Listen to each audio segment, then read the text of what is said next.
Supreme court में इस case से मुताल्लिक पटिशन दायर कर दी है। Secretary election commission director general law अब से कुछ देर कबल सुप्रीम कोर्ट पहुंचे अपनी कानूनी टीम के हमरा, और इलेक्शन कमीशन ने अब बाकायदा तौर पर इस केस से मुताल्लिक पटिशन दायर कर दी है। मुमकिन तौर पर 9 बजे तक इस केस में बाकायदा तौर पर समाअत का आगाज हो जाएगा, जिसकी सरबराही चीफ जस्टिस काजी फायज ईसा और सरदार तारिक एजाजुल एहसन जो कि इस 3 रुकनी कमेटी का हिस्सा है।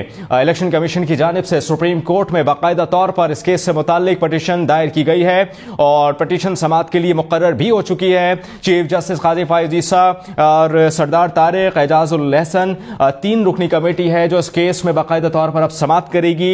मुमकिन तौर पर 9 बजे तक समाअत का आगाज हो जाएगा। चीफ जस्टिस काजी फायज ईसा इस कमेटी की सरबराही कर रहे हैं। पटिशन समाअत के लिए मुकर्रर हो गई और सेक्रेटरी इलेक्शन कमीशन की जानिब से, डीजी लॉ की जानिब से और जो इलेक्शन कमीशन की कानूनी टीम इलेक्शन कमीशन पहुंची उनकी जानिब से जो दरख्वास्त दायर की गई थी, जो पटिशन दायर की गई थी, तैयार की गई थी, वो दायर की जा चुकी है। चीफ जस्टिस काजी फायज ईसा ने दरख्वास्त समाअत के लिए मुकर्रर कर दी। चीफ जस्टिस काजी फायज ईसा की सरबराही में 3 रुकनी बेंच कुछ देर बाद अहम समाअत करेगा। अहम केस से मुताल्लिक समाअत होने जा रही है।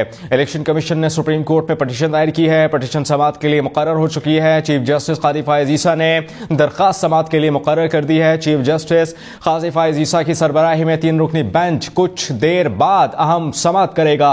DG law, secretary election commission और दीगर कानूनी टीम के हमरा सुप्रीम कोर्ट पहुंचे। सहाफियों के सवालात के उन्होंने जवाबात दिए। उन्होंने ये कहा कि दरख्वास्त तैयार कर ली है, अब से कुछ देर बाद दरखास्त दायर कर दी जाएगी। और अब यह पेशरफ्त हुई है कि दरखास्त अब दायर कर दी गई है सेक्रेटरी इलेक्शन कमीशन की जानिब से कानूनी टीम के हमरा, और उनकी जानिब से यह भी कहा गया, इस खदशे का भी इज़हार किया गया कि उन्हें